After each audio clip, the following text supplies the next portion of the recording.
से बोलो सरस्वती मैया की। Presented by Dharma recording studio Bhargama.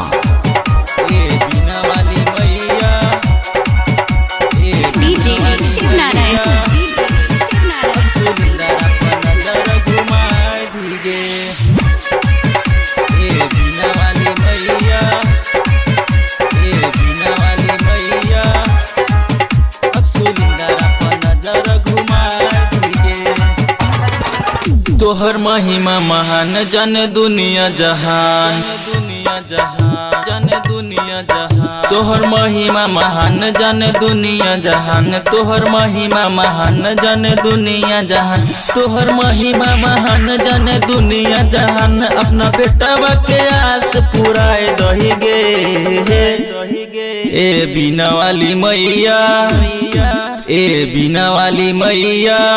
अब सुलिंदर अपन नजर घुमाए धीगे ए बीना वाली मैया। अब सुलिंदर अपन नजर घुमाए धीगे, नजर घुमाए धीगे।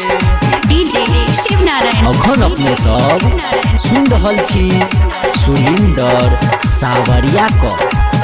ए बीना वाली मैया, डीजे शिव नारायण मैया पवन का तू ही बनली स्टार। मैं खेसारी का ऊपर रखले उपकार, खेसारी का ऊपर रखले उपकार। मैया पवन का तू ही बनली स्टार। मैं खेसारी का ऊपर रखले उपकार। कृपा हम पे करी माई अबुआ चढ़ा के छाई। तोरा चरण में सिर झुकाई ले बोगे ए बीना वाली मैया, ए बीना वाली मैया। अब सुलिंदर अपन नजर घुमाए धीगे ए बीना वाली मैया।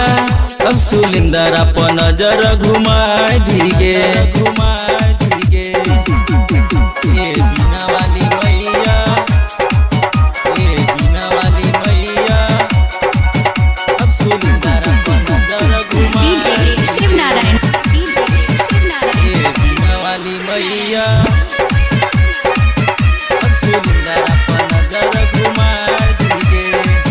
हाथ जोहरी करबो मैया तोरे पुकार। अपना बेटावा के सुनली है जल्दी पुकार, अपना बेटावा के सुनली है जल्दी पुकार। हाथ जोहरी करबो मैया तोरे पुकार। अपना बेटावा के सुनली है जल्दी पुकार। यदि देवी तू डाल को तो जतो तोहर लाल एबर मार्केट में नामावा फैलाए दही गे ए बीना वाली मैया, ए बीना वाली मैया।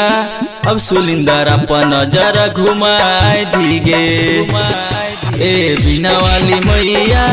अब सुलिंदर अपन नजर घुमाए धीगे, घुमाए डीजे शिव नारायण बीना वाली मैया, ए बीना वाली मैया।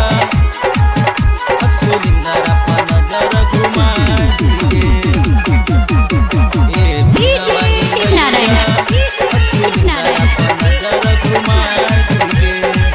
मैया। राइटर राजेंद्र लिखो महिमा तोहार। मैं सुलिंदर सबरिया गाबो भजन तोहार, सुलिंदर सबरिया गाबो भजन तोहार। मैया राइटर राजेंद्र लिखो महिमा तोहार। मैं सुलिंदर सबरिया गाबो भजन तोहार। हम दिल से पुकार बोले के चुनरी चढ़ेबो। अपना बेटावा के नामवा फैलाए दही गे ए बीना वाली मैया, ए बीना वाली मैया। अब सुलिंदर अपन नजर घुमाए धीगे ए बीना वाली मैया। अब सुलिंदर अपन नजर घुमाए धीगे, नजर घुमाए धीगे, घुमाए धीगे।